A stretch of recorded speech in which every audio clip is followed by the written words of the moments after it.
ETV అన్నా, ఈనాడన్నా మనకు రామోజీరావు గారు గుర్తొస్తారు. నాకు ఆయనకి అనుబంధం దాదాపు 40 ఏళ్ళ నుంచి ఉంది. చివరిసారి ఆయన కలవడం నా జీవితంలో, అంటే ఎప్పుడు కలిసినా ఒక ఇన్స్పిరేషనే. చివరిసారి కలిసినప్పుడు ఏంటంటే, నేను ఒక జర్నలిస్ట్ వేషం వేసుకున్నాను.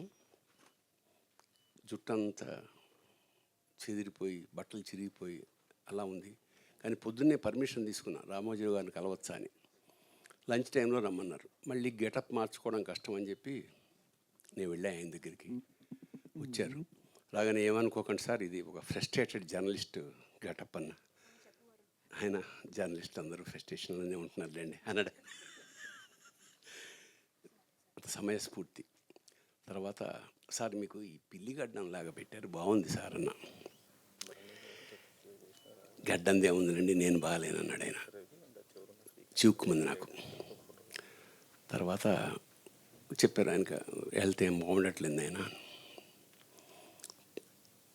సరే వెళ్ళిపోతున్నప్పుడు లిఫ్ట్ దాకా వద్దు సార్ మీరు కూర్చొని అంటే, లేదు లేదు, అది ఆయన సాంప్రదాయం. లిఫ్ట్కి ఎక్కాక సార్ మీరు అంత మాట అనకూడదు సార్, మా ఆయుష్ పోసుకుని మీరు ఉండాలి, మీలాంటి వాళ్ళు అవసరం, దేశానికి అవసరం అని. ఏం మాట్లాడుతున్నారు భరణి గారు, నేను అన్ని కార్యక్రమాలకి అరేంజ్ చేసేసుకున్నాను. నాకు ఆ లిఫ్ట్ దిగిపోతుంది. నాకు అంత అంటే చిరస్మరణీయుడు గాడు, ఎంత గొప్ప మనిషి అంటే అలాంటి. ఆ తర్వాత ఆయన ఆశయం ఎంత గొప్పదంటే, సతతం ఎల్లకాలం శాశ్వతంగా ఆయన ఆశయాలు ఉంటాయని మనస్ఫూర్తిగా నమ్ముతూ, నెక్స్ట్ మా ఇందాక మనవాడు అనిల్, రవి చెప్తున్నట్టు అందరికీ ఏజ్ పెరుగుతూ ఉంటే రాఘవేంద్ర వరకు వెనక్కెడుతూ ఉంటుంది. ఆయనతో పరిచయం నిజంగా నా సౌభాగ్యం. ఇప్పుడు మల్లెలు పోసిన పల్లకిలో ఊరేగుతున్నట్టు ఉంటుంది ఆయనతో పెడుతుంటే. ఎంత రైటర్ కానీ, డైరెక్టర్ కానీ, యాక్టర్ కానీ ఎంత ఎంజాయ్ చేయొచ్చో. కేవలం ఆయన ఉన్నాడంటే నాకు ఎట్టి పరిస్థితుల్లో, యాక్చువల్గా ఇవాళ నాకు వేరే పని ఉంది కానీ ఆయన స్వయంగా ఫోన్ చేసేటప్పటికి ఇంకా కాదనలేకపోయాను.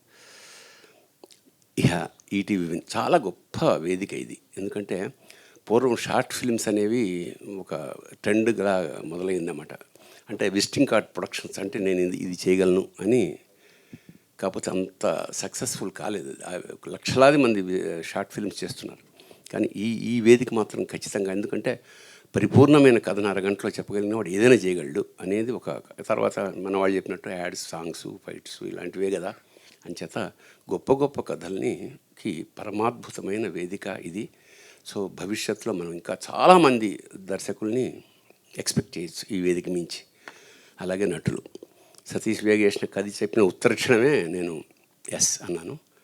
చాలా బాగా చేశాడు, చాలా తక్కువ టైంలో చకచక చేసేసాడు. ఖచ్చితంగా ఈటీవీ విన్లో కథలు మనం దాచుకోదగ్గవి, హృదయంలో దాచుకోదగ్గవి.